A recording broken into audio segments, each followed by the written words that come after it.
Hello hi all, എല്ലാവർക്കും competitive ക്രാക്കറിന്റെ പുതിയൊരു വീഡിയോയിലേക്ക് സ്വാഗതം.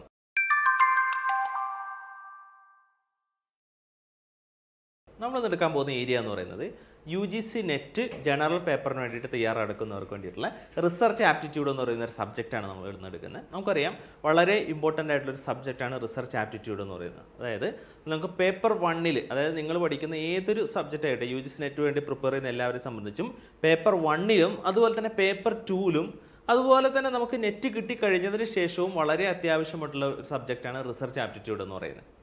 ആ റിസർച്ച് ആപ്റ്റിറ്റ്യൂഡിലെ മെത്തേഡ്സ് ഓഫ് റിസർച്ച് എന്ന് പറയുന്ന ഒരു ഏരിയയെ പറ്റിയാണ് നമ്മളിന്ന് ഡിസ്കസ് ചെയ്യാൻ പോകുന്നത്. നമുക്കറിയാം ഒരുപാട് മെത്തേഡ്സ് ഓഫ് റിസർച്ചുകളുണ്ട് അല്ലേ, അതായത് പല ടൈപ്സ് ഓഫ് റിസർച്ചുകളുണ്ട്. ഈ ടൈപ്സ് ഓഫ് റിസർച്ച് തന്നെയാണ് എന്ത് മെത്തേഡ്സ് ഓഫ് റിസർച്ച്.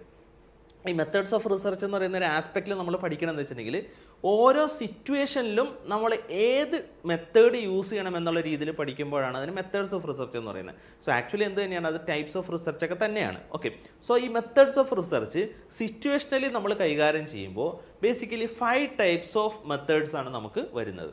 സോ അത് ഏതൊക്കെയാണ് 5 ടൈപ്സ് ഓഫ് മെത്തേഡ് എന്ന് പറയുന്നതിന് മുമ്പേ തന്നെ നമ്മളെന്ന് വെച്ചിട്ടുണ്ടെങ്കിൽ പ്രീവിയസ് ഇയറിൽ ചോദിച്ച കുറച്ച് MCQ ഡിസ്കഷനിലേക്ക് നമ്മൾ പോവാണ്. നമുക്കിവിടെ MCQs ഇവിടെ കൊടുത്തിട്ടുണ്ട്. ഇതിന് ആൻസർ നമ്മളുടെ ഈ ഒരു വീഡിയോയുടെ അവസാന ഭാഗത്ത് നമ്മൾ എന്ത് ചെയ്യുന്നുണ്ട്, ഡിസ്കസ് ചെയ്യുന്നുണ്ട്. സോ അവിടെ വരെ വെയിറ്റ് ചെയ്തിരിക്കാം. Which research method is best suited for gaining and in depth understanding, അതായത് എപ്പോഴാണ് ഒരു ഇൻഡെപ്ത് അണ്ടർസ്റ്റാൻഡിങ്ങിന് ഏത് റിസർച്ച് മെത്തേഡാണ് യൂസ് ചെയ്യണത്. കണ്ടോ, അപ്പോൾ നമുക്കൊരു സിറ്റുവേഷൻ തന്നിട്ട് ആ സിറ്റുവേഷനിൽ ഏത് മെത്തേഡ് യൂസ് ചെയ്യുന്നു എന്നുള്ള രീതിയിലുള്ള ക്വസ്റ്റ്യൻസ് ചോദിക്കാം. അതായത് എന്താണ് ഇന്ന റിസർച്ച് എന്നോ അല്ലെങ്കിൽ ഏതാണ് താഴെ കൊടുത്തിരിക്കുന്ന ഏത് റിസർച്ചാണ് ഇതെന്നോ അങ്ങനെയുള്ള ഒരു ഫീച്ചർ വെച്ചിട്ടല്ല ചോദിക്കുന്നത്. ഇന്ന സിറ്റുവേഷനിൽ നിങ്ങൾ ഏത് മെത്തേഡ് ചൂസ് ചെയ്യും എന്നുള്ള രീതിയിലുള്ള ഒരു ആപ്ലിക്കേഷൻ ലെവൽ ക്വസ്റ്റ്യൻ ആണ് ഇവിടെ ഇരിക്കുന്നത് ചോദിച്ചിരിക്കുന്നത്. So in which research method is best suited for gaining an in-depth understanding of the experience and the perspectives of a small group of individuals. അതായത് അവിടെ പ്രത്യേകം എടുത്ത് പറഞ്ഞിട്ടുണ്ട് സ്മോൾ ഗ്രൂപ്പ് ഓഫ് ഇൻഡിവിജ്വൽസ് എന്ന് പറഞ്ഞിട്ടുണ്ട്. സോ അതിന്റെ ആൻസറിലേക്ക് നമ്മൾ നോക്കുമ്പോൾ സർവേ ഉണ്ട്, എക്സ്പെരിമെന്റൽ റിസർച്ച് ഉണ്ട്, കേസ് സ്റ്റഡി റിസർച്ച് ഉണ്ട്, മെറ്റാ അനാലിസിസ് ഉണ്ട്. ഏതാണ് റൈറ്റ് ആൻസർ എന്നുള്ളതിന്റെ ആൻസർ നമ്മൾ എന്ത് ചെയ്യാം, അവസാനം ഡിസ്കസ് ചെയ്യുന്നതാണ്. സോ ഇത് ഒന്നാമത്തെ ക്വസ്റ്റ്യൻ ആണ്. ദെൻ സെക്കൻഡ് ക്വസ്റ്റ്യനിലേക്ക് നമുക്ക് നോക്കാം. What is a primary purpose of PRISMA framework in literature review? എന്താണ് ഈ പ്രിസ്മ ഫ്രെയിംവർക്ക്? അതുപോലെ തന്നെ പ്രിസ്മ ഫ്രെയിംവർക്കിന്റെ പ്രൈമറി പർപ്പസ് എന്താണെന്നുള്ളതാണ് അടുത്തൊരു question. So to evaluate the quality of research ആർട്ടിക്കിളിന്റെ ക്വാളിറ്റി ഇവാലുവേറ്റ് ചെയ്യാൻ വേണ്ടിയിട്ടാണ് ഫസ്റ്റ് ഓപ്ഷൻ പറയുന്നു. To provide guideline for conducting systematic reviews and meta analysis, അതായത് സിസ്റ്റമാറ്റിക് റിവ്യൂ നടത്താനും മെറ്റാ അനാലിസിസ് നടത്താൻ വേണ്ടിയിട്ടുള്ള ഒരു ഗൈഡ് ലൈൻ ആണ് പ്രിസ്മ ഫ്രെയിംവർക്ക് എന്ന് പറയുന്നു. അതുപോലെ തന്നെ third option to analyse the citation patterns in academic literature എന്ന് പറയുന്നു. Then fourth one to summarise key findings from qualitative research study, അതായത് ക്വാളിറ്റേറ്റീവ് റിസർച്ച് സ്റ്റഡിയിലെ കീ ഫൈൻഡിങ്സിനെ സമ്മറൈസ് ചെയ്യുന്ന ഒരു ഫ്രെയിംവർക്കാണ് പ്രിസ്മ ഫ്രെയിംവർക്ക് എന്ന് പറയുന്നു. ഓക്കെ, സോ ഏതാണ് റൈറ്റ് ആൻസർ എന്നുള്ളത് നമ്മൾ എന്ത് ചെയ്യുന്നുണ്ട്, ഡിസ്കസ് ചെയ്യുന്നുണ്ട്. തന്നെയുമല്ല എന്താണ് പ്രിസ്മ ഫ്രെയിംവർക്ക് എന്നുള്ളതിനെ പറ്റി ഡീറ്റെയിൽ ആയിട്ട് നമ്മളിവിടെ പറയുന്നുണ്ട്. ഓക്കെ, സോ നമുക്ക് ഫസ്റ്റ് എന്താണ് 5 മെത്തേഡ്സ് ഓഫ് റിസർച്ച് എന്ന് നമുക്ക് നോക്കാം. ഓക്കെ, സോ ഇവിടെ കേസ് സ്റ്റഡി മെത്തേഡ് ഉണ്ട്, സർവേ മെത്തേഡ് ഉണ്ട്, എക്സ്പെരിമെന്റൽ മെത്തേഡ് ഉണ്ട്, അതുപോലെ തന്നെ അനലിറ്റിക്കൽ മെത്തേഡ് ഉണ്ട്, ഹിസ്റ്റോറിക്കൽ മെത്തേഡ് ഉണ്ട്. ഓക്കെ, കേസ് സ്റ്റഡി മെത്തേഡ് എന്ന് പറഞ്ഞാൽ personal documents and life history, അതായത് ഒരാളുടെ പേഴ്സണൽ ആയിട്ടുള്ള ഡീറ്റെയിൽസിനെ കുറിച്ച്, അതായത് ആഴത്തിൽ ഇറങ്ങി പഠിക്കുന്ന ഒരു ലൈഫ് ഹിസ്റ്ററിനെ പറ്റിയൊക്കെ പഠിക്കുന്ന ഒരു പഠനമാണ് കേസ് സ്റ്റഡി മെത്തേഡ് എന്ന് പറയുന്നത്.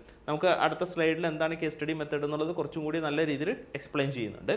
സർവേ മെത്തേഡാണ് സെക്കൻഡ് ടൈപ്പ്. അപ്പോൾ കേസ് സ്റ്റഡി കഴിഞ്ഞാൽ സർവേയിൽ നമ്മൾ ചെയ്യുന്നതാണ് ക്രോസ് സെക്ഷണൽ സ്റ്റഡീസ് ഉണ്ട്, അതുപോലെ തന്നെ ലോഞ്ചിറ്റ്യൂഡിനൽ സ്റ്റഡീസ് ഉണ്ട്. ഓക്കെ, അപ്പോൾ സർവേ മെത്തേഡ് എന്ന് വെച്ചിട്ടുണ്ടെങ്കിൽ നമ്മൾ ആളുകളുടെ അടുത്ത് ക്വസ്റ്റ്യൻസ് ഒക്കെ ചോദിക്കുന്ന ഒരു മെത്തേഡാണ് അല്ലേ. അത് നമുക്ക് എങ്ങനെ ചെയ്യാം, ക്രോസ് സെക്ഷണൽ സ്റ്റഡി ആയിട്ടും ചെയ്യാം, ലോഞ്ചിറ്റ്യൂഡിനൽ സ്റ്റഡി ആയിട്ട് നമുക്ക് ചെയ്യാൻ പറ്റും. ദെൻ എക്സ്പെരിമെന്റൽ മെത്തേഡ് ഉണ്ട്, അത് trial and error, natural or conditional observation, controlled observation, exposed facto experiment, laboratory method of experiment, അങ്ങനെ പല ടൈപ്പ് ഓഫ് എക്സ്പെരിമെന്റൽ മെത്തേഡ് ഉണ്ട്. ഓക്കെ, ദെൻ അനലിറ്റിക്കൽ മെത്തേഡ് ഉണ്ട്, അതുപോലെ തന്നെ ഹിസ്റ്റോറിക്കൽ മെത്തേഡ്. അപ്പോൾ ബേസിക്കലി 5 ടൈപ്പ് ഓഫ് മെത്തേഡ്സ് ആണ് നമുക്കുള്ളത്. ഓരോ സിറ്റുവേഷനിൽ എന്തൊക്കെ ചെയ്യും എന്നുള്ളത് നമുക്ക് ഓരോന്നോരോ നോക്കാം. ആദ്യം എന്താണ് കേസ് സ്റ്റഡി എന്ന് നോക്കാം. When using case study, the researcher will get an in-depth investigation of a phenomenon. ഒരു കാര്യത്തെക്കുറിച്ച് ആഴത്തിൽ ഇറങ്ങി പഠിക്കാനുണ്ടെങ്കിൽ ആ സിറ്റുവേഷനിൽ നമ്മൾ ചെയ്യുന്നതാണത് ഒരു കേസ് സ്റ്റഡി റിസർച്ച് എന്ന് പറയുന്നത്. individual or an event. They help an investigating and understanding the underlying principles in an occurrence within a real life context. അതായത് റിയൽ ലൈഫ് കോണ്ടെക്സ്റ്റിലാണ് നമ്മൾ എന്ത് ചെയ്യുന്നത്, ഈ ഒരു കേസ് സ്റ്റഡി നടത്തുന്നത്. നമുക്കറിയാം, നമുക്ക് 2019-2020 കാലഘട്ടത്തിൽ കോവിഡ് വരുന്നതിന് മുമ്പേ തന്നെ നമ്മുടെ കേരളത്തിൽ പിടിച്ചുവെച്ച ഒരു രോഗമായിരുന്നു നിപ്പ വൈറസ് എന്ന് പറയുന്നത്, അല്ലേ? അപ്പോൾ നിപ്പ എന്ന് പറയുന്ന ഒരു വൈറസ് നമ്മളുടെ വടക്കൻ കേരളത്തിലെ 1-2 ജില്ലകളിലാണ് ആദ്യം കണ്ടത്, അല്ലേ? അപ്പോൾ ആ ജില്ലകളിൽ കണ്ടപ്പോൾ ഒരു 3-4 പേർക്കാണ് ഈ ഒരു രോഗം എന്ത് ചെയ്തത്, ആദ്യമായിട്ട് ഡയഗ്നോസ് ചെയ്ത് കണ്ടുപിടിച്ച്. സോ ഇവർക്ക് എങ്ങനെ വന്നു, ഈ 4 പേർക്ക് എങ്ങനെയാണ് വന്നത്, അവർക്ക് എന്തൊക്കെ സിംറ്റംസ് ഉണ്ടായി, അതുപോലെ തന്നെ എന്തൊക്കെ കാര്യങ്ങളാണ് അവർക്ക് ഉണ്ടായത്, അതുപോലെ തന്നെ അതിൽ ഒരാൾ മരണപ്പെട്ടു, ആ മരണപ്പെട്ട ആൾക്ക് എന്തൊക്കെ സിംറ്റംസ് ആണ് ഉണ്ടായത്, എത്ര ദിവസം കഴിഞ്ഞിട്ടാണ് മരണപ്പെട്ടത്, സോ ഇങ്ങനെയുള്ള ആഴത്തിൽ എന്തൊക്കെ അവയവങ്ങളെ അത് ബാധിച്ചു, ഇങ്ങനെയുള്ള എല്ലാ കാര്യങ്ങളും ഒരു ഇൻഡെപ്ത് ആയിട്ടുള്ള ഒരു അനാലിസിസ് ആണ്. അപ്പോൾ റിയൽ ലൈഫ് കോണ്ടെക്സ്റ്റിലെ ഒരു ഇൻഡെപ്ത് അനാലിസിസ് നമ്മൾ നടത്തുന്നു. എന്തിനു വേണ്ടിയിട്ടാണ്? ഇനി ഭാവിയിൽ എങ്ങാനും ഇതുപോലുള്ള ഒരു വൈറസോ കാര്യങ്ങളൊക്കെ വന്നു കഴിഞ്ഞാൽ അതിനെ നമുക്ക് എങ്ങനെ ഡയഗ്നോസ് ചെയ്തിട്ട് അതിന് കൃത്യമായിട്ടുള്ള ട്രീറ്റ്മെൻറ്റ് എങ്ങനെ കൊടുക്കണമെന്ന് പറയണമെങ്കിൽ ഈ റിയൽ ലൈഫ് കോണ്ടെക്സ്റ്റിൽ ഇതിന് ആഴത്തിൽ ഇറങ്ങി പഠിക്കാനുണ്ട്.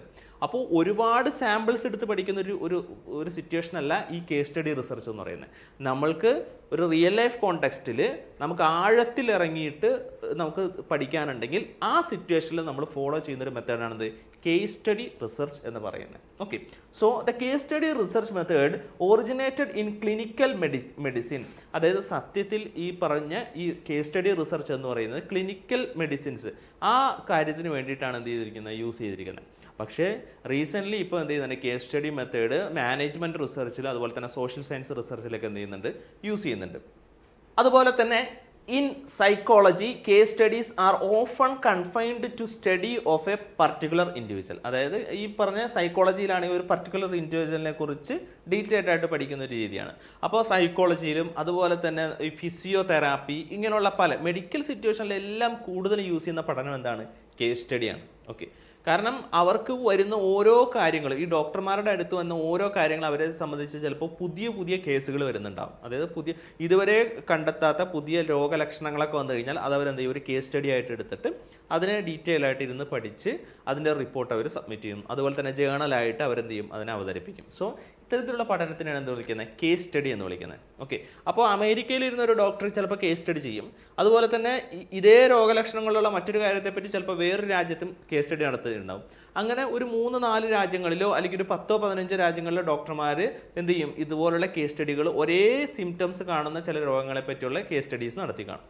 സോ ഇപ്പോൾ ഫോർ എക്സാമ്പിൾ, അപ്പോൾ ഇന്ത്യയിലിരുന്ന് എൻ്റെ അടുത്ത് എന്ത് ചെയ്യുന്നു, വേറൊരു രോഗി വരാണ്. ഓക്കെ, ഞാനൊരു സിറ്റുവേഷൻ പറയാണ്. അപ്പോൾ ഈ സമയത്ത് എങ്ങനെ റിസർച്ച് ചെയ്യണമെന്ന് പറഞ്ഞുതരാം. അപ്പോൾ ഈ സമയത്ത് ഞാൻ എന്താ ചെയ്യണമെന്ന് വെച്ചിട്ടുണ്ടെങ്കിൽ എൻ്റെ അടുത്ത് രോഗി വരുമ്പോൾ ഒരു ലക്ഷണം വന്നു. സോ ഈ ലക്ഷണം എവിടെയാണ് വന്നത്, അതിൻ്റെ കാരണങ്ങൾ എന്തൊക്കെയാണ്, ഇതിനെ എങ്ങനെ ഡയഗ്നോസ് ചെയ്യാം എന്നതിനെപ്പറ്റി ഞാൻ എന്ത് ചെയ്യുന്നു, ലിറ്ററേച്ചർ റിവ്യൂവിൽ നോക്കുന്നു. അതായത് ഓൺലൈനായിട്ട് സെർച്ച് ചെയ്യുന്നു. ഓൺലൈനായിട്ട് സെർച്ച് ചെയ്യുമ്പോഴാണ് കുറേ അധികം റിവ്യൂസ് എനിക്ക് കിട്ടുന്നത്. അതായത് ഒരു 10-15 രാജ്യങ്ങളിൽ ഇതേ സിംറ്റംസും കാര്യങ്ങളുള്ള പഠനങ്ങൾ ഒരുപാട് കേസ് സ്റ്റഡീസ് നടന്നതായിട്ട് ഞാൻ ലിറ്ററേച്ചർ റിവ്യൂവിൽ വായിച്ചു. സോ എനിക്ക് വേണമെങ്കിൽ എന്ത് ചെയ്യാം, ഈ 15 രാജ്യങ്ങളിലെ ഈ നടത്തിയ കേസ് സ്റ്റഡീസിൻ്റെ ഒരു സമ്മറി എന്നുള്ള ഒരു നിലക്ക് അവിടെയും ഇവിടെയും കണ്ട ലക്ഷണങ്ങൾ അവിടെ ഡയഗ്നോസ് ചെയ്ത കാര്യത്തെപ്പറ്റി വേണ്ടിയിട്ട് എന്ത് ചെയ്യാം, എനിക്കൊരു മെറ്റാ അനാലിസിസ് എനിക്ക് ചെയ്യാനായിട്ട് സാധിക്കും. ഓക്കെ, സോ ഇതിനാണ് എന്ത് വിളിക്കുന്നത്, മെറ്റാ അനാലിസിസ് എന്ന് വിളിക്കുന്നത്. സോ ഇവിടെ കേസ് സ്റ്റഡി എന്താണെന്ന് പറഞ്ഞു, അതുപോലെ തന്നെ മെറ്റാ അനാലിസിസ് എന്താണെന്നുള്ളത് പറഞ്ഞു. അപ്പോൾ ഈ മെഡിക്കൽ സയൻസിൽ കൂടുതലായിട്ട് ഈ ഡോക്ടർമാരൊക്കെ കൂടുതലും ഡിപ്പെൻഡ് ചെയ്യുന്നത് എന്താണ്, മെറ്റാ അനാലിസിസ് എന്ന് പറയുന്ന അനാലിസിസിനാണ് കൂടുതൽ ഡിപ്പെൻഡ് ചെയ്യുന്നത്. ഇപ്പോൾ സോഷ്യൽ സയൻസ് റിസർച്ചിലും മാനേജ്മെൻറ്റ് റിസർച്ചിലൊക്കെ എന്ത് ചെയ്യുന്നുണ്ട്, അവിടെയും ഈ മെറ്റാ അനാലിസിസ് എന്ന് പറയുന്ന ഒരു ടെർമിനോളജി ആളുകൾ യൂസ് ചെയ്യുന്നുണ്ട്, റിസർച്ചേഴ്സ് യൂസ് ചെയ്യുന്നുണ്ട്. സോ എന്താണ് കേസ് സ്റ്റഡി എന്നുള്ളത് കിട്ടി. ദെൻ സെക്കൻഡ് വൺ ആണ് സർവേ മെത്തേഡ് എന്ന് പറയുന്നത്. അതായത് നമുക്ക് ആളുകളുടെ ബിഹേവിയറിനെ കുറിച്ചാണ് പഠിക്കേണ്ടത്, ആളുകളുടെ ആറ്റിറ്റ്യൂഡിനെ കുറിച്ചാണ് പഠിക്കേണ്ടത്. അതാണ് നമ്മുടെ സിറ്റുവേഷൻ എങ്കിൽ നമുക്ക് ഏറ്റവും ബെറ്റർ ഏതാണ്, കേസ് സ്റ്റഡീനേക്കാളും കുറച്ചുകൂടി ബെറ്റർ ഏതായിരിക്കും, അവിടെ സർവേ മെത്തേഡ് ആളുകളോട് ചോദിച്ച് മനസ്സിലാക്കിയതായിരിക്കും എളുപ്പം. അവിടെ നമുക്ക് 2 ടെർമിനോളജീസ് യൂസ് ചെയ്യാം. ഒന്ന് ക്രോസ് സെക്ഷണൽ സ്റ്റഡി ആവാം, അല്ലെങ്കിൽ ലോഞ്ചിറ്റ്യൂഡിനൽ സ്റ്റഡി ആവാം. ഫോർ എക്സാമ്പിൾ, നിങ്ങൾ ഒരു കോളേജിൽ പഠിപ്പിക്കുന്ന അധ്യാപകരാണ് അല്ലെങ്കിൽ അധ്യാപികയാണെന്ന് വിചാരിക്കാം. നിങ്ങൾ പഠിപ്പിക്കുന്ന കോളേജിലാണ് പഠിപ്പിക്കുന്നത്. ആ കോളേജിൽ പഠിപ്പിക്കുന്നതിൽ ഫോർ എക്സാമ്പിൾ ഒരു BBA അല്ലെങ്കിൽ BCom അല്ലെങ്കിൽ BSc പഠിക്കുന്ന കുട്ടികളുണ്ട്. സോ ഗ്രൂപ്പ് നമ്പർ 1 എന്ന് പറയുന്നത് BBA പഠിക്കുന്ന കുട്ടി, ഗ്രൂപ്പ് നമ്പർ 2 എന്ന് പറയുന്നത് BCom പഠിക്കുന്ന കുട്ടി, ഗ്രൂപ്പ് നമ്പർ 3 എന്ന് പറയുന്നത് BSc പഠിക്കുന്ന കുട്ടി. സോ ഈ പറയുന്ന 3 ടൈപ്പ് ഓഫ് കുട്ടികളുണ്ട്. ഈ കുട്ടികളിൽ ആർക്കാണ് സ്വന്തമായിട്ടൊരു ബിസിനസ് തുടങ്ങാനായിട്ടുള്ള താല്പര്യം കൂടുതൽ എന്നുള്ളത് എന്ത് ചെയ്യണം, നിങ്ങൾക്ക് പഠിക്കണം. ഓക്കെ, അപ്പോൾ കോളേജ് പഠിച്ചിറങ്ങുന്ന കുട്ടിക്ക് സ്വന്തമായിട്ടൊരു ബിസിനസ് തുടങ്ങാനുള്ള ഒരു താല്പര്യം ആർക്കാണ്, അതിനുള്ള ആറ്റിറ്റ്യൂഡ് അവർക്കുണ്ടോ എന്ന് പഠിക്കണം. അത് BBA പഠിക്കുന്ന കുട്ടിക്കാണോ, BCom പഠിക്കുന്ന കുട്ടിക്കാണോ, BSc പഠിക്കുന്ന കുട്ടിക്കാണോ എന്ന് അറിയണം. എന്തിനാ അങ്ങനെ അറിയുന്നതിന് വേണ്ടിയിട്ടാണ്? BBA പഠിക്കുന്ന കുട്ടി എന്ന് വെച്ചിട്ടുണ്ടെങ്കിൽ ബാച്ചുലർ ഓഫ് ബിസിനസ് അഡ്മിനിസ്ട്രേഷൻ. അപ്പോൾ ആ കുട്ടിക്ക് ബിസിനസിനെ കുറിച്ചുള്ള കാര്യങ്ങൾ പറഞ്ഞു കൊടുക്കുമ്പോൾ ചിലപ്പോൾ കൂടുതൽ താല്പര്യമുണ്ടാവും. BComൽ പഠിക്കുന്ന കുട്ടി ഓണ്ടർപ്രണർഷിപ്പ് ഡെവലപ്മെന്റിനെ കുറിച്ച് പഠിക്കുന്നുണ്ട്. സോ ആ കുട്ടിക്കും ചിലപ്പോൾ സ്വന്തമായിട്ട് ബിസിനസ് തുടങ്ങാനുള്ള ഒരു താല്പര്യം ചിലപ്പോൾ ഉണ്ടായേക്കാം. അതുപോലെ തന്നെ BSc പഠിക്കുന്ന കുട്ടി ടെക്നോളജിക്കലി സ്കിൽഡ് ആയിരിക്കും. സോ ആ കുട്ടിക്കും സ്വന്തമായിട്ടൊരു സ്ഥാപനം തുടങ്ങാൻ താല്പര്യമുണ്ട്. ഇതിൽ ആർക്കാണ് സ്വന്തമായിട്ട് ബിസിനസ് തുടങ്ങാൻ താല്പര്യം കൂടുതൽ, കുറവ് എന്നൊരു കമ്പാരിസൺ നടത്തണമെന്നുണ്ടെങ്കിൽ നമ്മൾ സർവേ റിസർച്ചിൽ ചെയ്യുമ്പോൾ യൂസ് ചെയ്യുന്ന ഒരു മെത്തേഡാണത് cross sectional study. It is also ഒരു വൺ ടൈം റിസർച്ച്. ഒരു വൺ ടൈം റിസർച്ച് ആണ്. ഒറ്റ തവണ നമ്മൾ എന്ത് ചെയ്യുന്നു, ആളുകളുടെ അടുത്ത് നിന്ന് ഈ പറഞ്ഞ 3 ഗ്രൂപ്പ് ചെയ്യുന്നു. അതായത് ഫസ്റ്റ് ഗ്രൂപ്പിൽ നിന്ന് 100 പേര്, സെക്കൻഡ് ഗ്രൂപ്പിൽ നിന്ന് 100 പേര്, ഈ ഗ്രൂപ്പിൽ നിന്ന് 100 പേര്, 300 സാമ്പിളൊക്കെ എടുത്ത് പഠിക്കുന്ന രീതിയാണ്. ലാർജ് N ആണ്, സാമ്പിൾ സൈസ് കൂടുതലായിരിക്കും. ഇതിനാണ് ക്രോസ് സെക്ഷൻ സ്റ്റഡി എന്ന് പറയുന്നത്. At the same time longitudinal study എന്ന് പറയുന്നത് ഈ പറയുന്ന കുട്ടി, അതായത് BBA പഠിക്കുന്ന കുട്ടി, ആ കുട്ടിക്ക് ട്രെയിനിങ് കൊടുക്കുന്നുണ്ടല്ലോ. സോ ഗ്രൂപ്പ് നമ്പർ 1 എന്ന് പറയുന്നത് BBA ഫസ്റ്റ് ഇയർ പഠിക്കുന്ന കുട്ടി. ഓക്കെ, അപ്പോൾ നമ്മളെന്ന് വെച്ചാൽ BBA ഫസ്റ്റ് ഇയർ പഠിക്കുന്ന കുട്ടിയുടെ അടുത്ത് ചോദിക്കും സ്വന്തമായിട്ട് ബിസിനസ് തുടങ്ങാൻ താല്പര്യമുണ്ടോ എന്നുള്ള ചോദ്യങ്ങൾ ചോദിക്കും. ഫോർ എക്സാമ്പിൾ ഒരു 20 ക്വസ്റ്റ്യൻസ് ചോദിക്കും. എത്ര പേരെടുത്ത്? 50 കുട്ടികളോട് നമ്മൾ ചോദിക്കുന്നു. ഓക്കെ, എന്നിട്ട് അതേ കുട്ടികൾ തന്നെ, അതേ 50 കുട്ടികൾ തന്നെ BBA സെക്കൻഡ് ഇയർ എത്തിക്കഴിയുമ്പോൾ നമ്മൾ എന്ത് ചെയ്യും? ആ ഗ്രൂപ്പ് നമ്പർ 1 അത് തന്നെ ആ 50 കുട്ടികളോട് തന്നെ BBA സെക്കൻഡ് ഇയർ എത്തിക്കഴിയുമ്പോൾ നമ്മൾ ആ ഫസ്റ്റ് ഇയർ ചോദിച്ച അതേ ചോദ്യം ചോദിക്കും, മക്കളെ നിങ്ങൾക്ക് ബിസിനസ് തുടങ്ങാനുള്ള താല്പര്യം ഇപ്പോഴുണ്ടോ എന്ന് ചോദിക്കും. ഓക്കെ, അത് കഴിഞ്ഞിട്ട് അവർ തേർഡ് ഇയർ എത്തുമ്പോൾ എന്ത് ചോദിക്കും? അതേ 50 പേരെടുത്ത് അതേ 20 ക്വസ്റ്റ്യൻസ് തന്നെ വീണ്ടും റിപ്പീറ്റ് ചെയ്യുന്നു. എന്നിട്ട് ഈ ടൈം പീരീഡിൻ്റെ ഇടയിൽ ഓരോ വർഷം കഴിയുന്നോറും അവർക്ക് ബിസിനസ് തുടങ്ങാനുള്ള ആറ്റിറ്റ്യൂഡ് കൂടുകയാണോ ചെയ്തത്, കുറയുകയാണോ ചെയ്തത് എന്ന് നമുക്കറിയാൻ പറ്റും. സോ ഇത്തരത്തിലുള്ള റിസർച്ചിനെ എന്ത് വിളിക്കുന്നത്? ലോഞ്ചിറ്റ്യൂഡനൽ സ്റ്റഡി എന്ന് പറയുന്നത്. ഇത് പൊതുവേ ബുദ്ധിമുട്ടാണ്. കാരണം എന്തുകൊണ്ടാണ് ഇത്തരത്തിലുള്ള സ്റ്റഡി നടത്താൻ ബുദ്ധിമുട്ടെന്ന് വെച്ചിട്ടുണ്ടെങ്കിൽ ഓരോ വർഷം കഴിയുന്നോറും അതേ 50 കുട്ടികളുടെ അടുത്ത് തന്നെ ഡാറ്റ കളക്ട് ചെയ്യണം. സോ എല്ലാ സിറ്റുവേഷനിലും നമുക്ക് എന്ത് ചെയ്യാൻ പറ്റണമെന്നില്ല, അതേ സാമ്പിളിനെ തന്നെ കിട്ടാൻ പറ്റണമെന്നില്ല. ഫോർ എക്സാമ്പിൾ കൺസ്യൂമർ സാറ്റിസ്ഫാക്ഷനെ കുറിച്ച് പഠിക്കുമ്പോൾ ഒരു മാളിൽ പോയിട്ട് 50 പേരെടുത്ത് ഡാറ്റ കളക്ട് ചെയ്തു. അടുത്ത കൊല്ലം അതേ മാളിൽ ചെന്ന അതേ 50 പേരെ നമുക്ക് കിട്ടണമെന്നുണ്ടോ? ഇല്ല. സോ എല്ലാ സിറ്റുവേഷനിലും നമുക്ക് ലോഞ്ചിറ്റ്യൂഡ് സ്റ്റഡി പറ്റണമെന്നില്ല. മിക്കവാറും ഏതാ പറ്റുക? വൺ ടൈം റിസർച്ചിലെ ക്രോസ് സെക്ഷൻ സ്റ്റഡീസ് മാത്രമായിരിക്കും നമുക്ക് സാധ്യമാവുക. സോ ഇതാണ് cross section and longitudinal research എന്ന് പറയുന്നത്. സോ നമുക്ക് ഇനി അടുത്ത് നോക്കാം എന്താണ് എക്സ്പെരിമെന്റൽ റിസർച്ച് എന്നുള്ളത് നോക്കാം. എക്സ്പെരിമെന്റൽ റിസർച്ച് എന്ന് വെച്ചാൽ വേറെ ഒന്നുമില്ല, നമ്മളുടെ കയ്യിൽ കുറച്ച് സാമ്പിൾസ് ഉണ്ടാവും, ഒരു 10 ചെടികൾ ഉണ്ടാവും. 10 ചെടികളിൽ നിന്ന് ഒരു 3 ചെടി എക്സ്പെരിമെന്റൽ ഗ്രൂപ്പിലേക്കും ഒരു 3 ചെടി കൺട്രോൾ ഗ്രൂപ്പിലേക്ക് റാൻഡമായിട്ട് അസൈൻ ചെയ്യുന്നു. ഓക്കെ, മുന്നത്തെ ഒരു വീഡിയോയിൽ ഞാൻ എന്ത് ചെയ്തിട്ടുണ്ട്? എക്സ്പെരിമെന്റൽ റിസർച്ചിനെ കുറിച്ച് ഡീറ്റെയിൽ ആയിട്ട് പറഞ്ഞിട്ടുണ്ട്. ആ വീഡിയോ കാണാത്തവർ മുന്നത്തെ വീഡിയോ യൂട്യൂബിൽ കാണാനായിട്ട് ശ്രമിക്കുക. സോ ഇവിടെ നമ്മൾ എക്സ്പെരിമെന്റൽ റിസർച്ച് എന്താണെന്ന് ജസ്റ്റ് ഒന്ന് പറഞ്ഞു പോവാണ്. ഒരു 10ഓ 20ഓ പോപ്പുലേഷൻ ഉണ്ട്. പോപ്പുലേഷൻ എന്ന് പറയുന്നത് 10ഓ 20 ചെടികളുണ്ട്. 3 ചെടികൾ ഞാൻ എക്സ്പെരിമെന്റൽ ഗ്രൂപ്പിലേക്ക്, ഒരു 4 ചെടികൾ കൺട്രോൾ ഗ്രൂപ്പിലേക്ക് ഇടുന്നു. ഓക്കെ, എന്നിട്ട് ഞാൻ അവിടെ എന്ത് ചെയ്യുന്നു? അവിടെ ഞാൻ ഒരെണ്ണത്തിന് നല്ല മണ്ണ് ഇട്ട് കൊടുക്കുന്നു. കൺട്രോൾ ഗ്രൂപ്പിൽ മണ്ണ് കൃത്യമായിട്ട് ഇട്ട് കൊടുക്കുന്നില്ല, അതായത് മോശം മണ്ണാണ് ഇട്ട് കൊടുക്കുക, സാധാരണ മണ്ണാണ് ഇട്ട് കൊടുക്കുന്നത്. ഓക്കെ, എന്നിട്ട് ഈ പറഞ്ഞ എക്സ്പെരിമെന്റൽ ഗ്രൂപ്പിലും കൺട്രോൾ ഗ്രൂപ്പിലും സൺലൈറ്റും അതുപോലെ തന്നെ ടെമ്പറേച്ചറും വളവും വെള്ളവും കൊടുക്കുന്നു. ഇവിടെ എന്തളവിലാണോ കൊടുത്തത് അതേ അളവിൽ തന്നെ കൺട്രോൾ ഗ്രൂപ്പിലും കൊടുക്കുന്നു. ദാറ്റ് ഈസ് ഒരു ചെടി വളരാൻ ആവശ്യമായിട്ടുള്ള എല്ലാ വേരിയബിൾസിനെയും 2 സ്ഥലത്തും ഈക്വൽ പ്രൊപ്പോർഷനിൽ ഞാൻ കൊടുക്കുന്നു. ദാറ്റ് ഈസ് കൺട്രോൾ ചെയ്യുന്നു. ദാറ്റ് ഈസ് വേരിയബിൾസിനെ ഞാൻ കൺട്രോൾ ചെയ്യുന്നു. എന്നിട്ട് ഞാൻ ഒരു വേരിയബിളിനെ മാത്രം മാനിപ്പുലേറ്റ് ചെയ്യുന്നു. ഏത് വേരിയബിളാണ്? ഇവിടെ സോയിൽ കൊടുക്കുന്നത് നല്ല വെൽ സ്ട്രക്ചേർഡ് സോയിൽ കൊടുക്കുമ്പോൾ ഇവിടെ ഞാൻ സോയിൽ കൊടുക്കുന്നത് മോശം സോയിലാണ് കൊടുക്കുന്നത്. അപ്പോൾ നല്ല സോയിൽ കൊടുത്ത് നല്ല ഗ്രോത്ത് ഉണ്ടായോ, മോശം സോയിൽ കൊടുത്ത് ഗ്രോത്ത് എങ്ങനെയാണ് എന്ന് നോക്കുന്നു. അപ്പോൾ ഫോർ എക്സാമ്പിൾ ഇവിടുത്തെ ഗ്രോത്ത് വളരെ കുറവാണ്, ഇവിടുത്തെ ഗ്രോത്ത് വളരെ കൂടുതലാണ്. അങ്ങനെയാണ് എനിക്ക് എന്ത് പറയാൻ പറ്റും? നല്ല മണ്ണ് ഉണ്ടെങ്കിൽ ഗ്രോത്ത് കൂടും എന്നെനിക്ക് പറയാൻ പറ്റും, ഒരു കൺക്ലൂഷനിലേക്ക് എത്താൻ പറ്റും. സോ ഇത്തരത്തിലുള്ള പഠനത്തിനാണ് എക്സ്പെരിമെന്റൽ റിസർച്ച് എന്ന് പറയുന്നത്. ഈ എക്സ്പെരിമെന്റൽ റിസർച്ചിൽ എക്സ്പെരിമെന്റൽ ഗ്രൂപ്പ് ഉണ്ടാവും, കൺട്രോൾ ഗ്രൂപ്പ് ഉണ്ടാവും. ഇതിനെപ്പറ്റിയുള്ള ഡീറ്റെയിൽഡ് വീഡിയോ കാണണമെന്നുണ്ടെങ്കിൽ യൂട്യൂബിൽ തന്നെ ഇതിന് മുന്നത്തെ വീഡിയോയിലേക്ക് നിങ്ങൾക്ക് പോകാവുന്നതാണ്. ഓക്കെ, ദെൻ അടുത്തത് അനലിറ്റിക്കൽ റിസർച്ച് ആണ്.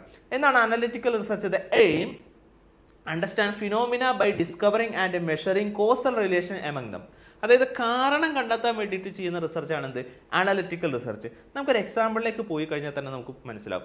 ഇത് കൂടുതൽ സെക്കൻഡറി ഡാറ്റ ഉപയോഗിച്ച് ചെയ്യുന്ന റിസർച്ച് ആണ് എന്ത്? Analytical research. എന്താണ് അനലിറ്റിക്കൽ റിസർച്ചിന്റെ example? Examine the fluctuation of US international trade balance during 2010-2020 is an example of descriptive research. 2010-2020 US international trade എങ്ങോട്ട് പോയി, അതിന്റെ ട്രെൻഡ് ഇങ്ങോട്ടാണോ അതോ ഇങ്ങോട്ടാണോ, അതായത് നല്ല ഗ്രോത്ത് ആണോ അതോ ഡിക്ലൈൻ ആണോ എന്നുള്ളതിനെ കുറിച്ചുള്ള ഒരു പഠനം 2010-2020 നടത്തി. ആ നടത്തിയ പഠനത്തിന് നമുക്ക് എന്ത് വിളിക്കാം? അതിനാണ് ഡെസ്ക്രിപ്റ്റീവ് റിസർച്ച് എന്ന് വിളിക്കുന്നത്. ഡിസ്ക്രിപ്റ്റീവ് റിസർച്ച് എന്നാണ് വിളിക്കുന്നത്. കാരണം എന്താണോ ആക്ച്വൽ കോണ്ടെക്സ്റ്റ്, ആ കോണ്ടെക്സ്റ്റിനെ ഡിസ്ക്രൈബ് ചെയ്യുകയാണ് ചെയ്തത്. ഓക്കെ, അപ്പൊ ഗ്രോത്ത് മേപ്പോട്ടോ അല്ലെങ്കിൽ താഴോട്ട് പോയി എന്ന് വിചാരിക്കും. നമുക്ക് കിട്ടിയ റിസൾട്ടിൽ, ഞാൻ ചെയ്ത റിസർച്ചിൽ ഞാൻ കണ്ടെത്തിയത് US ഇന്റർനാഷണൽ ട്രേഡ് കഴിഞ്ഞ 2010-2020 താഴോട്ട് പോയി എന്നാണ് ഞാൻ കണ്ടെത്തിയത്. ഇത് വായിക്കുന്ന നിങ്ങൾക്ക് തോന്നും എന്തുകൊണ്ട് US ഇന്റർനാഷണൽ ട്രേഡ് താഴെ പോയി, what's the reason behind that? അതിന്റെ കാരണം നിങ്ങൾക്ക് കണ്ടെത്തണമെന്നുണ്ടെങ്കിൽ എന്താ ചെയ്യുന്നത്? While explaining why and how US trade balance move in a particular way over time is an example of analytical research. ആ സമയത്ത് നിങ്ങൾ ചെയ്യുന്ന റിസർച്ച് ആണെന്ത്? അനലിറ്റിക്കൽ റിസർച്ച് എന്ന് പറയുന്നത്. ഓക്കെ, അപ്പൊ അനലിറ്റിക്കൽ റിസർച്ച് എന്ന് വെച്ചാൽ കാരണം കണ്ടെത്താൻ വേണ്ടിയിട്ട് ചെയ്യുന്ന റിസർച്ചാണ്. കൂടുതലും സെക്കൻഡറി ഡാറ്റ ഉപയോഗിച്ചിട്ടാണ് നമ്മൾ എന്ത് ചെയ്യുന്നത്? അനലിറ്റിക്കൽ റിസർച്ച് ചെയ്യുന്നത്. സോ ഇവിടെ നമ്മൾ പല ടൈപ്സ് ഓഫ് റിസർച്ച് നമ്മൾ പഠിച്ചു അല്ലെ. കേസ് സ്റ്റഡി റിസർച്ച് നമ്മൾ പഠിച്ചു, അതുപോലെ തന്നെ എക്സ്പെരിമെന്റൽ റിസർച്ച് പഠിച്ചു, അതുപോലെ തന്നെ സർവേ റിസർച്ച് പഠിച്ചു, അതുപോലെ തന്നെ അനലിറ്റിക്കൽ റിസർച്ച് പഠിച്ചു. ഓക്കെ, ഇനി അടുത്താണ് ലാസ്റ്റ് വൺ ആണ് ഹിസ്റ്റോറിക്കൽ റിസർച്ച്. എന്താണ് historical research? Historical research describe past events, problems, issues and facts. അതായത് പാസ്റ്റ് ഇവന്റിനെ കുറിച്ചും പ്രോബ്ലത്തിനെ കുറിച്ചും അതുപോലെ തന്നെ ഫാക്ട്സിനെ കുറിച്ചൊക്കെ പഠിക്കുന്ന ഒരു പഠനമാണിത് ഹിസ്റ്റോറിക്കൽ റിസർച്ച് എന്ന് പറയുന്നത്. Okay, data R gathered from written or oral description of past events, artefacts. അതായത് പാസ്റ്റ് ആയിട്ടുള്ള ഇവന്റ്സിനെ കുറിച്ചും അതുപോലെ തന്നെ ആർട്ടിഫാക്ട്സ്, അതായത് ഏടുകൾ, അതിൽ നിന്നൊക്കെ എടുക്കുന്ന ഒരു പഠനമാണ് എന്ത്? Historical research. ഹിസ്റ്റോറിക്കൽ റിസർച്ചും കൂടുതലും ചെയ്യുന്ന അപ്രോച്ച് ഒരു ക്വാളിറ്റേറ്റീവ് അപ്രോച്ചിലായിരിക്കും കൂടുതൽ ഹിസ്റ്റോറിക്കൽ റിസർച്ചുകൾ കൂടുതലായിട്ട് ചെയ്യുന്നത്. ക്വാണ്ടിറ്റേറ്റീവ് റിസർച്ചിനൊക്കെ കൂടുതൽ ചെയ്യുന്നത്. Okay, then it describe what was in an attempt to recreate the past. അതായത് വാട്ട് വാസ് ഹാപ്പൺ, എന്താണ് പണ്ട് സംഭവിച്ചത് എന്നുള്ളതിനെ കുറിച്ച് ചെയ്യുന്ന റിസർച്ചാണ് ഹിസ്റ്റോറിക്കൽ റിസർച്ച് എന്ന് പറയുന്നത്. ഓക്കെ, സോ ഇതാണ് ഹിസ്റ്റോറിക്കൽ 5 മെത്തേഡ്സ് ഓഫ് റിസർച്ച് നമ്മൾ എന്ത് ചെയ്തു പഠിച്ചു. ഇനി ഓരോ സിറ്റുവേഷനിൽ ഏത് മെത്തേഡാണ് യൂസ് ചെയ്യുന്നത് നോക്കാം. സോ ഇങ്ങനെയുള്ള ക്വസ്റ്റ്യൻസ് ആയിരിക്കും മാച്ച് ദ ഫോളോയിങ് പോലുള്ള ക്വസ്റ്റ്യൻസ് ഒക്കെ നമുക്ക് പ്രതീക്ഷിക്കാം. സോ ഇവിടെ നമുക്ക് നോക്കാം. Research method for collecting data. Data collect ചെയ്യാൻ വേണ്ടിയിട്ട് നിങ്ങൾക്ക് ഏത് മെത്തേഡാണ് ചൂസ് ചെയ്യേണ്ടത്? ഇവിടെ പർപ്പസ് കൊടുത്തിട്ടുണ്ട്. To test cause and effect relationship.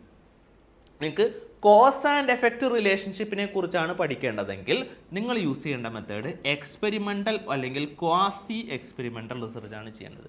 അതായത് കോസ് ആൻഡ് എഫക്ട്, കാരണം കണ്ടെത്തലല്ല, cause and effect relationship. Okay, അതിനെക്കുറിച്ചാണ് പഠിക്കേണ്ടതെങ്കിൽ നിങ്ങൾ യൂസ് ചെയ്യേണ്ടത് എക്സ്പെരിമെന്റൽ ഓർ ക്വാസി എക്സ്പെരിമെന്റൽ സ്റ്റഡിയാണ്. നിങ്ങൾ ഡാറ്റ കളക്ടിങ് ഡാറ്റ, നിങ്ങൾ കളക്ട് ചെയ്യേണ്ട ഡാറ്റ, എന്ത് ഡാറ്റ കളക്ട് ചെയ്യണം? പ്രൈമറി ഡാറ്റ വേണോ സെക്കൻഡറി ഡാറ്റ വേണോ? പ്രൈമറി ഡാറ്റ വേണം. അതായത് എക്സ്പെരിമെന്റൽ റിസർച്ച് ചെയ്യുമ്പോൾ എപ്പോഴും വേണ്ടത് പ്രൈമറി ഡാറ്റയാണ്. ദെൻ അത് ക്വാളിറ്റേറ്റീവ് വേണോ ക്വാണ്ടിറ്റേറ്റീവ് വേണോ? Most probably അതെന്തായിരിക്കും? ക്വാണ്ടിറ്റേറ്റീവ് ആയിട്ട് വേണം നമ്മളത് ചെയ്യാൻ വേണ്ടിയിട്ട്. സോ ഒരു കോസ് ആൻഡ് എഫക്റ്റ് റിലേഷൻഷിപ്പിനെ പറ്റി പഠിക്കണം എന്നുണ്ടെങ്കിൽ ഒരു കോറിലേഷൻ, റിഗ്രഷൻ പോലുള്ള കാര്യങ്ങൾ ചെയ്യണം. ഒന്ന് മറ്റൊന്നിനെ എത്രമാത്രം എഫക്റ്റ് ചെയ്യുന്നു എന്നുള്ളത് പഠിക്കണം അല്ലെ, ഇൻഫ്ലുവൻസ് ചെയ്യുന്നു എന്ന് പഠിക്കണമെന്നുണ്ടെങ്കിൽ നമുക്ക് അവിടെ റിഗ്രഷനോ കോറിലേഷൻ പോലുള്ള സ്റ്റാറ്റിസ്റ്റിക്കൽ ടെസ്റ്റുകൾ ആവശ്യമാണ്. അങ്ങനെ വരുമ്പോൾ നമ്മൾ ക്വാണ്ടിറ്റേറ്റീവ് ആയിട്ട് വേണ്ട ഡാറ്റ കളക്ട് ചെയ്യാൻ വേണം. ദെൻ നമ്മൾ എങ്ങനെ ഡാറ്റ കളക്ട് ചെയ്യണം? പ്രൈമറി ആയിട്ട് ഡാറ്റ കളക്ട് ചെയ്യണം. അതിന് ബെറ്റർ മെത്തേഡ് ഏതാണ്? എക്സ്പെരിമെന്റൽ അല്ലെങ്കിൽ ക്വാസി എക്സ്പെരിമെന്റൽ റിസർച്ച് ആയിരിക്കും ബെറ്റർ.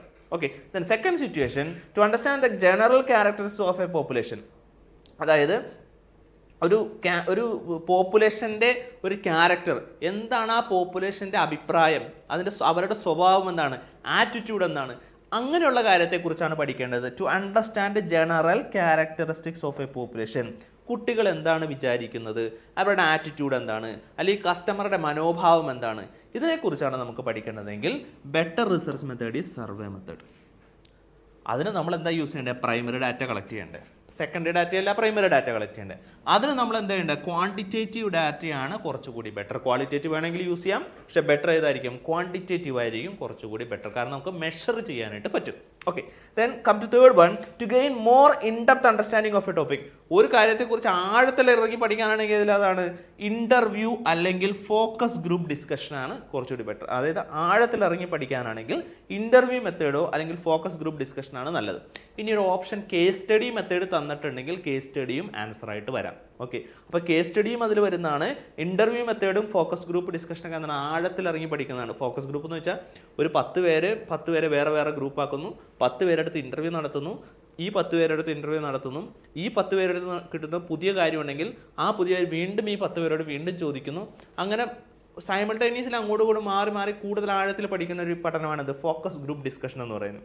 അതിന് നമ്മൾ യൂസ് ചെയ്യുന്ന പ്രൈമറി ഡാറ്റയാണ്. അതിന് യൂസ് ചെയ്യുന്ന ക്വാളിറ്റേറ്റീവ് ഇൻഫോർമേഷൻ ആണ് നമ്മൾ എന്ത് ചെയ്യുന്നത്, കളക്ട് ചെയ്യുന്നത്, റാദർ ദാൻ ക്വാണ്ടിറ്റേറ്റീവ്. ക്വാണ്ടിറ്റേറ്റീവിന് അവിടെ പ്രസക്തി, ക്വാണ്ടിറ്റേറ്റീവിനാണ് പ്രസക്തി. നെക്സ്റ്റ് വൺ ആണ് research method for collecting data. അടുത്ത ഓരോ സിറ്റുവേഷൻ നോക്കാം. How something occurs in the natural setting. അതായത് ഒരു നാച്ചുറൽ ആയിട്ടുള്ള ഒരു സെറ്റിംഗിൽ എന്ത് സംഭവിക്കുന്നു അതിനെക്കുറിച്ചാണ് പഠിക്കണമെങ്കിൽ റിസർച്ച് മെത്തേഡ് ഇസ് ഒബ്സർവേഷൻ. അതിന് യൂസ് ചെയ്യുന്നത് എന്താ, പ്രൈമറി ഡാറ്റ കളക്ട് ചെയ്യുന്നത്. അത് നമുക്ക് എന്തൊക്കെ ഡാറ്റ കളക്ട് ചെയ്യാം, എയ്തർ ക്വാണ്ടിറ്റേറ്റീവ് ഓർ ക്വാളിറ്റേറ്റീവ്. ക്വാണ്ടിറ്റേറ്റീവും കളക്ട് ചെയ്യാം, ക്വാളിറ്റേറ്റീവും കളക്ട് ചെയ്യാം. Okay, then to situate your research in an existing body of work or evaluate trends with a research topic. ഒരു റിസർച്ച് ടോപ്പിക്കിലെ ട്രെൻഡ് എന്താണ്, അതായത് ഞാനിപ്പോൾ ഒരു ഏരിയയിൽ റിസർച്ച് ചെയ്യാൻ ആയിട്ട് താല്പര്യപ്പെടുന്നു. ആ റിസർച്ചിൽ ഇതുവരെ ആരൊക്കെ എന്തൊക്കെ ചെയ്തു വച്ചിട്ടുണ്ട്, ഇനി എന്തൊക്കെ ചെയ്യാനുള്ള സാധ്യതകളുണ്ട്, അത് ഇനി ഞാൻ പുതുതായിട്ട് കോൺട്രിബ്യൂട്ട് ചെയ്യേണ്ട ഏതെങ്കിലും ഏരിയ ഉണ്ടോ, ദാറ്റ് ഇസ് റിസർച്ച് ഗ്യാപ്പ് എന്തൊക്കെയാണുള്ളത്, ഇങ്ങനെയുള്ള കാര്യങ്ങൾ ഐഡന്റിഫൈ ചെയ്യാൻ വേണ്ടിയിട്ട് നമ്മൾ യൂസ് ചെയ്യുന്ന മെത്തേഡ് എന്താണ്, ലിറ്ററേച്ചർ വായിച്ചു നോക്കുക. ദാറ്റ് ഇസ് ലിറ്ററേച്ചർ റിവ്യൂ വായിച്ചു നോക്കാം. അതിന് വേണ്ടിയിട്ടുള്ള സോഴ്സ് ഏതൊക്കെയാണ്, നമുക്ക് ഇഷ്ടം പോലെ സോഴ്സുകളുണ്ട്. ഏതൊക്കെ സോഴ്സുകളുണ്ട്, നമുക്ക് നമ്മളെ സംബന്ധിച്ച് സ്കോപ്പസിൽ ഡാറ്റാബേസ് ഉണ്ട്, അതുപോലെ തന്നെ JSTOR, അതുപോലെ തന്നെ വെബ് ഓഫ് സയൻസ് പോലുള്ള സോഴ്സുകളിൽ നിന്ന് നമ്മൾ എന്ത് ചെയ്യുക, ലിറ്ററേച്ചറുകൾ എടുത്ത് വായിച്ചു നോക്കാം. ഓക്കെ, ആ വായിച്ചു നോക്കുമ്പോൾ ഏതൊക്കെ രാജ്യത്തിൽ പഠിച്ചിട്ടുണ്ട്, ഏതൊക്കെ രാജ്യങ്ങൾ എത്രത്തോളം പഠിച്ചിട്ടുണ്ട് എന്നുള്ള കാര്യങ്ങളൊക്കെ അറിയാൻ പറ്റും. അതിന് വേണ്ടിയിട്ട് സഹായകരമാവുന്ന ഒരു മെത്തഡോളജിയാണെന്ത്, ബിബ്ലിയോമെട്രിക് അനാലിസിസ് എന്ന് പറയുന്നത്. ഈ ലിറ്ററേച്ചർ ചെയ്യുമ്പോൾ നമ്മൾ യൂസ് ചെയ്യുന്ന ഒരു മെത്തേഡാണ് ബിബ്ലിയോമെട്രിക് അനാലിസിസ്. അതിന് വേണ്ടിയിട്ട് R എന്ന് പറയുന്ന ഒരു സോഫ്റ്റ്വെയറും അതുപോലെ തന്നെ ബിബ്ലിയോഷൈനി എന്ന് പറയുന്ന സോഫ്റ്റ്വെയർ ഒക്കെ യൂസ് ചെയ്തിട്ടാണ് നമ്മൾ എന്ത് ചെയ്യുന്നത്, ഈ ബിബ്ലിയോമെട്രിക് അനാലിസിസ് ചെയ്യുന്നത്. അതൊക്കെ ലിറ്ററേച്ചർ റിവ്യൂവിൻ്റെ ഭാഗമാണ്. ഓക്കെ, ദെൻ അതൊക്കെ നമ്മൾ അറിഞ്ഞിരിക്കും. ഇതൊക്കെയാണ് കൂടുതൽ ക്വസ്റ്റ്യൻസ് ചോദിക്കുക. അതുപോലെ തന്നെ ഈ ബിബ്ലിയോമെട്രിക് അനാലിസിസിലൂടെ നമ്മൾ കളക്ട് ചെയ്ത നല്ല എന്താണ് ക്വാളിറ്റിയുള്ള ഡാറ്റാസ്, അതായത് ക്വാളിറ്റിയുള്ള ജേണൽസ് അല്ലെങ്കിൽ ആർട്ടിക്കിൾസിനെ നമ്മൾ എടുത്തിട്ട് അതിന് നമ്മൾ ചെയ്യുന്നൊരു മെത്തേഡാണ് SLR method. That is systematic literature review എന്ന് പറയുന്ന റിവ്യൂ ചെയ്യുന്നു. ഓക്കെ, അതിന് വേണ്ടിയിട്ട് യൂസ് ചെയ്യുന്നൊരു മെത്തഡോളജിയാണ് ഇത് പ്രിസ്മ ഫ്രെയിംവർക്ക് എന്ന് പറയുന്ന ഫ്രെയിംവർക്ക്. എന്താണ് ഈ PRISMA framework? Preferred reporting items four systematic reviews and meta analysis എന്നാണ് പേര്. അതായത് preferred reporting items four systematic review, systematic ആയിട്ട് റിവ്യൂ ചെയ്യുന്നതിൻ്റെ പ്രോട്ടോകോളുകൾ പറയുന്ന ഒരു സംഭവമാണെന്ത് ഈ പ്രിസ്മ ഫ്രെയിംവർക്ക് എന്ന് പറയുന്നത്. അപ്പോൾ നമ്മൾ ലിറ്ററേച്ചർ റിവ്യൂ ചെയ്യുമ്പോൾ ഇനിയുള്ള കാലഘട്ടത്തിൽ എങ്ങനെ ചെയ്യണം, പ്രിസ്മ ഫ്രെയിംവർക്കിലൂടെ സിസ്റ്റമാറ്റിക് ലിറ്ററേച്ചർ റിവ്യൂ ചെയ്യണം. സിസ്റ്റമാറ്റിക് ലിറ്ററേച്ചർ റിവ്യൂ ചെയ്യുന്നതിന് മുമ്പേ തന്നെ നമ്മൾ എന്ത് ചെയ്യണം, ബിബ്ലിയോമെട്രിക് അനാലിസിസ് ചെയ്തിട്ട് ഏതൊക്കെ ലിറ്ററേച്ചറാണ് നമ്മൾ നിർബന്ധമായിട്ടും വായിക്കേണ്ടത് എന്നുള്ളത് എന്ത് ചെയ്യണം, ബിബ്ലിയോമെട്രിക് അനാലിസിസ് എന്ന് പറയുന്ന അനാലിസിസിലൂടെ കണ്ടെത്തിയിട്ട് വേണം നമ്മൾ എന്ത് ചെയ്യാൻ, ഈ SLRലേക്ക് പോകാൻ. SLR ചെയ്യേണ്ടത് ഏത് ഫ്രെയിംവർക്കിലൂടെയാണ്, പ്രിസ്മ ഫ്രെയിംവർക്ക് ഫോളോ ചെയ്തിട്ട് വേണം ചെയ്യാൻ. ഇതൊക്കെ പുതിയ പുതിയ ടെക്നോളജീസ് ആണ്. ഓക്കെ, ദെൻ അവിടെ കളക്ട് ചെയ്യുന്ന ഡാറ്റ എന്താ, സെക്കൻഡറി ഡാറ്റയാണ്. കാരണം പ്രൈമറി ഡാറ്റ അല്ല. ലിറ്ററേച്ചർ റിവ്യൂ എന്ന് വെച്ചാൽ എന്താണ്, വേറൊരാളുടെ ഡാറ്റയല്ലേ നമ്മൾ എടുക്കുന്നത്. So it's secondary data. Then അത് ക്വാളിറ്റേറ്റീവ് ആണോ ക്വാണ്ടിറ്റേറ്റീവ് ആണോ, നമ്മൾ സെക്കൻഡറി ഡാറ്റ എടുക്കുന്നത് മറ്റൊരാളെ ലിറ്ററേച്ചർ റിവ്യൂ എടുക്കുന്നത് ചിലപ്പോൾ ക്വാളിറ്റേറ്റീവ് ഇൻഫോർമേഷൻസ് ഉണ്ടാവും, ക്വാണ്ടിറ്റേറ്റീവ് ഇൻഫോർമേഷൻസ് ഉണ്ട്, രണ്ടും എടുക്കാം. ദെൻ അടുത്താണ് to deeply understand a particular group or situation or when resources for a big study or lacking. Okay, അതായത് നമുക്ക് എന്താണ് ഒരു ആളെക്കുറിച്ച് ഡീപ്പായിട്ട് അണ്ടർസ്റ്റാൻഡ് ചെയ്യാനുണ്ട്, അല്ലെങ്കിൽ ഒരു ഗ്രൂപ്പിനെ കുറിച്ച് ആഴത്തിൽ പഠിക്കാനുണ്ട്, ഒരു ഡീപ്പ് സ്റ്റഡി നടത്താനുണ്ടെങ്കിൽ ഇതുവരെ അതിനെക്കുറിച്ച് ആഴത്തിൽ പഠിച്ചിട്ടില്ല എങ്കിൽ അവിടെ നമ്മൾ യൂസ് ചെയ്യുന്ന പഠനമാണെന്ത്, കേസ് സ്റ്റഡി മെത്തേഡ്. അവിടെ നമുക്ക് എന്ത് ചെയ്യാം, പ്രൈമറി ഡാറ്റ വേണമെങ്കിൽ കളക്ട് ചെയ്യാം, സെക്കൻഡറി ഡാറ്റ കളക്ട് ചെയ്യാം. അതുപോലെ തന്നെ ക്വാളിറ്റേറ്റീവ് ആണോ ക്വാണ്ടിറ്റേറ്റീവ് ആണോ, രണ്ടും യൂസ് ചെയ്യാം. ക്വാളിറ്റേറ്റീവ് ആവാം, ക്വാണ്ടിറ്റേറ്റീവ് ആവാം. ദെൻ നെക്സ്റ്റ് ആണ് research method for analysing data. Data analyse ചെയ്യാൻ വേണ്ടിയിട്ടാണ് ഏത് മെത്തേഡാണ്, to analyse data collected in a statistically valid manner. നമുക്ക് സ്റ്റാറ്റിസ്റ്റിക്കൽ അനാലിസിസ് നടത്തണമെന്നുണ്ടെങ്കിൽ നമ്മൾ എന്ത് ചെയ്യണം, സ്റ്റാറ്റിസ്റ്റിക്കൽ അനാലിസിസ് നടത്തണം. അതായത് നമുക്ക് എക്സ്പെരിമെന്റ്, സർവേ, ഒബ്സർവേഷനിലൂടെ കളക്ട് ചെയ്ത ഡാറ്റ സ്റ്റാറ്റിസ്റ്റിക്കൽ ടെസ്റ്റുകൾ നടത്താനുണ്ടെങ്കിൽ സ്റ്റാറ്റിസ്റ്റിക്കൽ അനാലിസിസ് ചെയ്യണം. അതിന് SPSS, R അങ്ങനെയുള്ള ഒരുപാട് സോഫ്റ്റ്വെയർ ഉണ്ട്, അത്തരത്തിലുള്ള സോഫ്റ്റ്വെയർ യൂസ് ചെയ്യാം. ആ ഡാറ്റ എങ്ങനത്തെ ഡാറ്റ ആയിരിക്കണം? ക്വാണ്ടിറ്റേറ്റീവ് ഡാറ്റ ആയിരിക്കണം. then അടുത്തതാണ് to statistically analyse the result of large collection of studies. അതായത് ഒരുപാട് കളക്ഷൻ ഓഫ് സ്റ്റഡീസിന്റെ ഒരു ഡാറ്റ അനാലിസിസ് ആണ് നമുക്ക് നടത്തേണ്ടതെങ്കിൽ നമ്മൾക്ക് എന്തിലേക്ക് പോവാം? മെറ്റാ അനാലിസിസ് എന്ന് പറയുന്ന ഒരു അനാലിസിസ് ചെയ്യാം. ഓക്കെ, അവിടെ നമ്മൾ മെറ്റാ അനാലിസിന് വേണ്ടി യൂസ് ചെയ്യുന്ന സോഫ്റ്റ്വെയർ ആണ് CMA എന്ന് പറയുന്ന ഒരു സോഫ്റ്റ്വെയർ ഉണ്ട്. അതുപോലെ തന്നെ R മെറ്റഫോർ എന്ന് പറയുന്ന ഒരു സോഫ്റ്റ്വെയർ ഉണ്ട്. ആറിന്റെ തന്നെ ഒരു സോഫ്റ്റ്വെയർ ആണ് മെറ്റഫോർ എന്ന് പറയുന്ന സോഫ്റ്റ്വെയർ. ഇത്തരത്തിലുള്ള സോഫ്റ്റ്വെയർ ഒക്കെ എന്തിനാണ് യൂസ് ചെയ്യുന്നത്? മെറ്റാ അനാലിസിസിന് വേണ്ടിയിട്ടാണ് യൂസ് ചെയ്യുന്നത്. എന്താണ് മെറ്റാ അനാലിസിസ് എന്ന് കുറച്ച് മുമ്പേ നമ്മൾ പറഞ്ഞിരുന്നു. So can only be applied to studies that collected data in a statistically valid manner. Statistically valid മാനറിലുള്ള ഡാറ്റ മാത്രമേ നമുക്ക് ഇത്തരത്തിലുള്ള മെറ്റാ അനാലിസിസ് നമുക്ക് ചെയ്യാൻ സാധിക്കുള്ളൂ. So it should be quantitative ആയിരിക്കണം ആ ഡാറ്റ എന്ന് പറയുന്നത്. Then last one, research method for analysing data. Situation ഇവിടെ പറയാണ് to analyse collected data from ഇന്റർവ്യൂവിൽ കളക്ട് ചെയ്ത ഡാറ്റ, ടെക്സ്റ്റുവൽ ഡാറ്റാസ്. ഇത് നമുക്ക് എങ്ങനെ അനലൈസ് ചെയ്യാൻ പറ്റുക? റിസർച്ച് മെത്തേഡ് തീമാറ്റിക് അനാലിസിസ് ആണ് നമുക്ക് ചെയ്യാൻ പറ്റുക. അത് ക്വാളിറ്റേറ്റീവ് മെത്തേഡാണ്. ക്വാളിറ്റേറ്റീവ് മെത്തേഡ് ആയതുകൊണ്ട് തന്നെ നമുക്ക് NVivo, MaxQDA പോലുള്ള സോഫ്റ്റ്വെയർസ് നമുക്ക് യൂസ് ചെയ്യാം. then അടുത്താണ് to analyse large volume of textual or visual data. Textual ഡാറ്റാസും അതുപോലെ തന്നെ വിഷ്വൽ ഡാറ്റാസ് ഒക്കെയാണ് നമ്മൾ ചെയ്യുന്നതെങ്കിൽ അവിടെ നമുക്ക് എന്ത് ചെയ്യാം? കണ്ടന്റ് അനാലിസിസ് ചെയ്യാം. ഇവിടെ നമുക്ക് NVivo, MaxQDA പോലുള്ള സോഫ്റ്റ്വെയർസ് നമുക്ക് യൂസ് ചെയ്യാം. അവിടെ നമുക്ക് ക്വാളിറ്റേറ്റീവ് ആവാം, ക്വാണ്ടിറ്റേറ്റീവ് ആവാം, അങ്ങനെയുള്ള ഇൻഫോർമേഷൻസ് ഏതും തന്നെ ആവാം. സോ ഓരോ സിറ്റുവേഷനിൽ ഏതൊക്കെ മെത്തേഡ്സ് ആണ് യൂസ് ചെയ്യുന്നതാണ് പഠിച്ചത്. സോ നമ്മൾ നേരത്തെ ഡിസ്കസ് ചെയ്ത ക്വസ്റ്റ്യനിലേക്ക് പോവുകയാണെങ്കിൽ which research method is best suited for gaining and in depth understanding. ആഴത്തിൽ പഠിക്കാൻ വേണ്ടിയിട്ട് നമ്മൾ ഏതാ ചെയ്യുന്നത്? സർവേ ഉണ്ട്, കൺസെപ്റ്റൽ സ്റ്റഡി ഉണ്ട്, കേസ് സ്റ്റഡി ഉണ്ട്, മെറ്റാ അനാലിസിസ് ഉണ്ട്. ആഴത്തിൽ പഠിക്കാൻ വേണ്ടിയിട്ട് നമ്മൾ ഉള്ളതിൽ ഏതാണ് റൈറ്റ് ആൻസർ? കേസ് സ്റ്റഡി മെത്തേഡാണ്. ഇപ്പൊ ഇവിടെ ഇന്റർവ്യൂ മെത്തേഡ് എന്നോ അല്ലെങ്കിൽ ഫോക്കസ് ഗ്രൂപ്പ് ഡിസ്കഷൻ എന്നുള്ള ഓപ്ഷൻ തന്നിട്ടില്ല. അങ്ങനെയാണെങ്കിൽ അത് നമുക്ക് ആൻസർ ചെയ്യാം. ഓക്കെ, അപ്പോൾ ബെസ്റ്റ് ആൻസർ എന്ന കേസ് സ്റ്റഡി എന്ന് പറയുന്നത് ആഴത്തിൽ പഠിക്കുന്നതാണ്. ഓക്കെ, അപ്പോൾ ആഴത്തിൽ പഠിക്കുന്നത് എന്താണ്? കേസ് സ്റ്റഡി റിസർച്ച് ആണ്. ദെൻ അടുത്തത്, what is the primary purpose of PRISMA framework. PRISMA ഫ്രെയിംവർക്കിന്റെ പർപ്പസ് എന്താണെന്ന് നമ്മൾ നേരത്തെ പറഞ്ഞു. എന്താണ് answer? To provide guideline for conducting systematic reviews and meta analysis. അതായത് മെറ്റാ അനാലിസിസും സിസ്റ്റമാറ്റിക് റിവ്യൂ ചെയ്യുന്നതിന് വേണ്ടിയിട്ടുള്ള ഒരു ഗൈഡ് ലൈൻ പ്രൊവൈഡ് ചെയ്യുന്ന ഒരു ഫ്രെയിംവർക്കാണ് പ്രിസ്മ ഫ്രെയിംവർക്ക് എന്ന് പറയുന്നത്. അതിന്റെ ഫുൾ ഫോം എന്താണ്? Prisma preferred reporting items four systematic reviews and meta analysis. Okay, അപ്പോൾ എന്താണ് പ്രിസ്മ ഫ്രെയിംവർക്ക് എന്നുള്ളത് കൂടി പഠിച്ചു. ഓക്കെ, സോ മെത്തേഡ്സ് ഓഫ് റിസർച്ചിനെ കുറിച്ച് നിങ്ങൾക്ക് കൂടുതലായിട്ട് മനസ്സിലായെന്ന് വിചാരിക്കുന്നു. നമുക്ക് 5 മെത്തേഡ്സ് ഓഫ് റിസർച്ചിനെ കുറേ കൂടി ആഴത്തിൽ പഠിക്കേണ്ടതായിട്ടുണ്ട്. അതുപോലെ തന്നെ ടൈപ്സ് ഓഫ് റിസർച്ചിന് 30-ലധികം ടൈപ്സ് ഓഫ് റിസർച്ച് വരുന്നുണ്ട്. സോ അത്തരത്തിലുള്ള കാര്യങ്ങളുടെ റെക്കോർഡഡ് സെഷൻസ് കേൾക്കാനും അതുപോലെ തന്നെ നമുക്ക് ഈ വരുന്ന UGC നെറ്റ് നിങ്ങൾക്ക് എളുപ്പത്തിൽ ക്രാക്ക് ചെയ്തെടുക്കാൻ വേണ്ടിയിട്ട് നിങ്ങൾക്ക് താല്പര്യപ്പെടുന്നുണ്ടെങ്കിൽ നമ്മളൊരു UGC നെറ്റ് ജനറൽ പേപ്പറിൻ്റെ ഒരു ന്യൂ ക്രാഷ് ബാച്ച് നമ്മൾ സ്റ്റാർട്ട് ചെയ്തിട്ടുണ്ട്. അതിനെപ്പറ്റി കൂടുതൽ അറിയാൻ വേണ്ടിയിട്ട് താഴെ കാണുന്ന കോൺടാക്ട് നമ്പറിൽ നിങ്ങൾക്ക് കോൺടാക്ട് ചെയ്യാവുന്നതാണ്. നമ്മുടെ ഈ ക്രാഷ് ബാച്ചിൻ്റെ ഒരു പ്രത്യേകത എന്ന് പറയുന്നത് വെച്ചിട്ടുണ്ടെങ്കിൽ സിലബസ് ബേസ്ഡ് ആയിട്ടുള്ള റെക്കോർഡഡ് ക്ലാസ്സുകളുണ്ട്. നമ്മൾ റെക്കോർഡ് ചെയ്ത് എല്ലാത്തിനെ പറ്റിയുള്ള ഡീറ്റെയിൽ ആയിട്ടുള്ള കാര്യങ്ങളെല്ലാം റെക്കോർഡ് ചെയ്ത് വെച്ചിട്ടുണ്ട്. ആ റെക്കോർഡ് സെഷൻ നിങ്ങൾക്ക് പ്രൊവൈഡ് ചെയ്യും. കൂടാതെ ലൈവ് ക്ലാസ്സുകൾ കൂടി നിങ്ങൾക്ക് പ്രൊവൈഡ് ചെയ്ത് തരുന്നുണ്ട്. അതുപോലെ തന്നെ ഡൗട്ട് ക്ലിയറൻസ് സെഷൻ ഉണ്ട്, ടെക്നിക്കൽ സപ്പോർട്ട്, അതുപോലെ തന്നെ നിങ്ങൾക്ക് പഠനത്തിന് ആവശ്യമായിട്ടുള്ള PDF നോട്ട്സ് നിങ്ങൾക്ക് പ്രൊവൈഡ് ചെയ്യുന്നുണ്ട്. മൊറോവർ പ്രീവിയസ് ഇയർ ക്വസ്റ്റ്യൻസ്, അതായത് MCQs ഡിസ്കഷൻ പോലുള്ള കാര്യങ്ങളെല്ലാം വരുന്നുണ്ട്. സോ ഈ വരുന്ന UGC നെറ്റ് നിങ്ങൾക്ക് എളുപ്പത്തിൽ ക്രാക്ക് ചെയ്യാൻ സാധിക്കട്ടെ എന്ന് ആശംസിച്ചുകൊണ്ട് ഇന്നത്തെ സെഷനോട് വൈൻഡപ്പ് ചെയ്യാണ്. Thank you.